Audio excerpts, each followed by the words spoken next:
Playing the opening phase of a chess game, we are used to typical advice such as control the center, develop your pieces quickly, and castle. In the endgame, we can also learn typical guidelines to help our play, including don't rush, activate your king, and rooks belong behind passed pawns. Let's take a look at some endgame positions and learn how to best handle each situation. One of the most important endgame guidelines is don't rush. In this position, white has two connected passed pawns and should win the game. Although black has no chances to win, always look out for your opponent's counterplay that could ruin your winning game. White decides to rush forward with b6.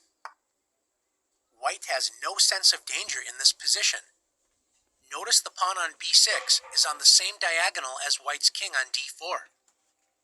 Black now shocks white by playing bishop a7. Black sacrifices the bishop in order to enter a completely drawn position. Black is prepared to capture the b6 pawn, so if white captures the bishop with b takes a7, after king takes a7, white's a pawn will be captured on the next move.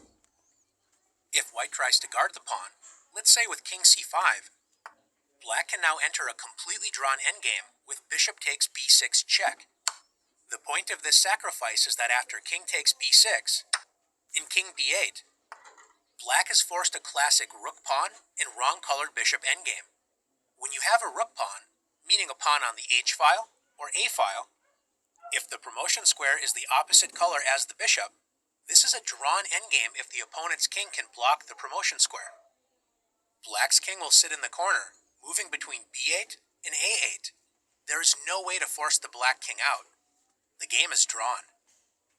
Let's go back and see what white should have done instead.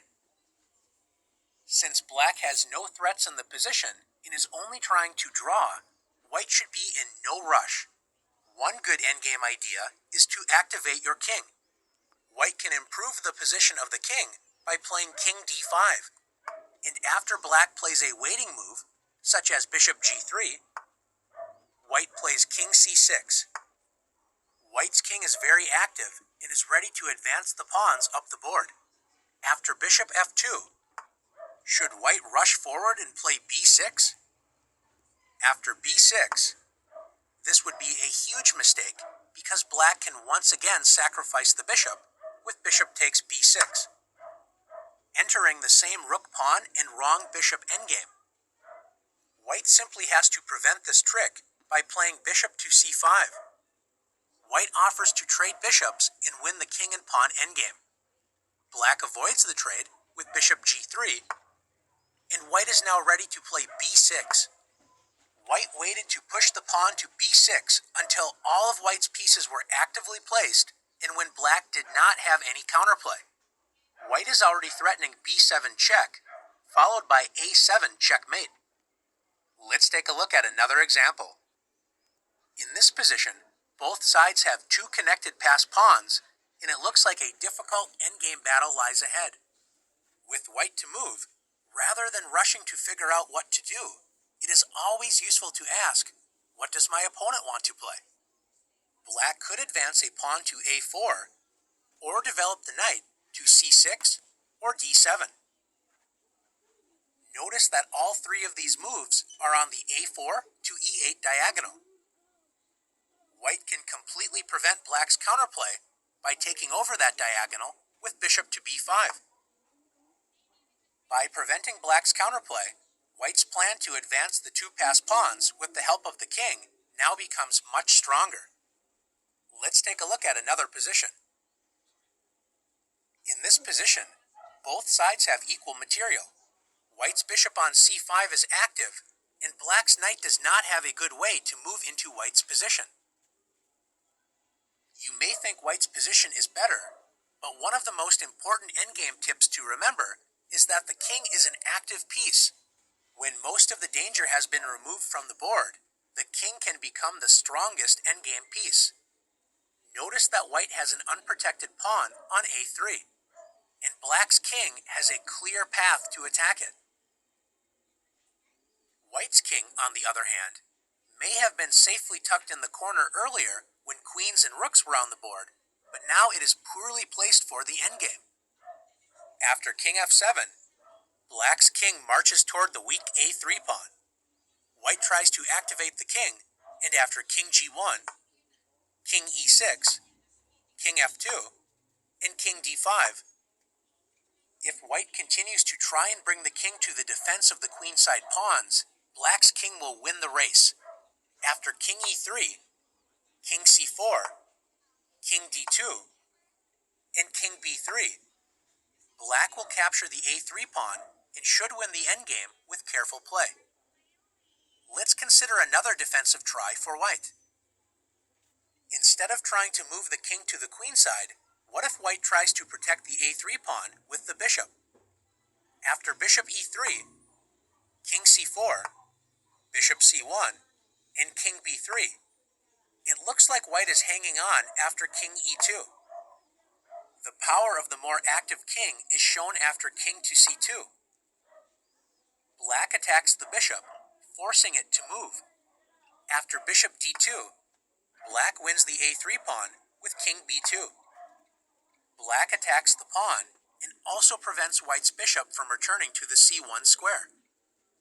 In the endgame, always remember, the king is an active piece. Let's take a look at another position. One of the most important weapons in the endgame is a passed pawn. White's pawn is only one square away from promoting. In rook and pawn endgames, you typically want your rook behind the passed pawn.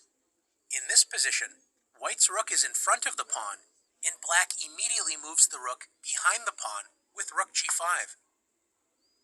This prevents white from moving the rook out of the pawn's way to promote, so white's rook is stuck defending the pawn. After king to h4, black's rook moves as far away from the white king as possible on the g-file with rook to g1. After king h5, white is hoping to protect the pawn with the king, so white can then move the rook out of the pawn's way to promote. Black must be patient in this position. A serious blunder would be to try and bring the black king toward the enemy pawn with king to c7. This allows the winning tactic, rook a8. White is threatening to promote the pawn on the next turn, and notice if black plays rook takes g7. White wins the rook with the skewer, rook a7 check. As long as black keeps the king on the b7 or a7 squares, rook a8 is never a threat. Black should now wait patiently by playing rook to g2. Waiting for white to protect the pawn with the king. After king h6, white is ready to move the rook on the next turn to promote the pawn. But now black can begin checking white's king with rook h2 check. After king g6, rook g2 check, king f7, black continues to check white's king with rook f2 check. As long as white's king continues to protect the pawn, black's rook will also keep delivering checks. Once the king moves away from the pawn, such as king e7, black's rook returns to the g-file with rook g2, preventing white's rook from leaving the promotion square. White cannot make progress, and the game is a draw. Let's take a look at a similar position with one big difference. In this position, black's rook is now in front of the pawn, and white's rook is behind it. Remember, both for attacking and defending, rooks generally are much better behind passed pawns than in front of them. Rooks behind passed pawns have much more space to move, so a defender can use that space to check the enemy king and stay on an important file.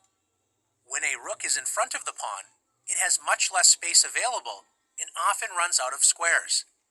After king h6, if black attempts to protect the rook with king f8, white has the powerful move, rook f2 check. Since black's king must stay in contact with the rook, black plays king g8. And now white can win the game by playing rook a2. White is threatening checkmate on a8, and there is no good defense for black. After king h6, if black retreats with rook g8, white's active king marches forward with king h7. Black's rook runs out of squares to defend against white's pawn. Since king f8 loses to rook f2 check, after black plays rook f8, white wins easily with g7. Black can no longer defend against white's pawn and will lose the game. Now that you've learned important endgame guidelines, it's time to test your endgame skills.